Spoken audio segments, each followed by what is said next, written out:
Ready to step back from your Facebook page admin duties? Let's get you out of there. First things first, open your Facebook page and head to the page roles section. You'll find this in settings, often located in the left-hand menu. Think of this area as your control center for all things admin. Now, before you remove yourself, you need someone else to take over or share the load. Look at this sign, a new page roles section.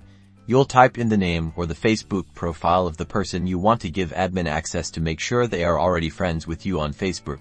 As you type that person's name, Facebook should bring up a list of people matching that name. Select the correct account. Next, choose what kind of role you want to give them. Choose admin to give them the same level of control you have. Carefully review each role to see which level of access suits each person's role. Admin gives the most, while analyst gives the least. After selecting the role, click the Add button. Facebook might then ask you to re-enter your password to confirm these important changes. This security check confirms you are who you say you are.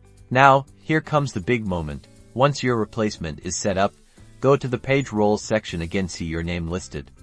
Next to it, you'll see a Y Euro button. Click on that, and then select Remove. Facebook will ask you to confirm one last time before removing your access. Make absolutely sure you want to proceed before selecting that.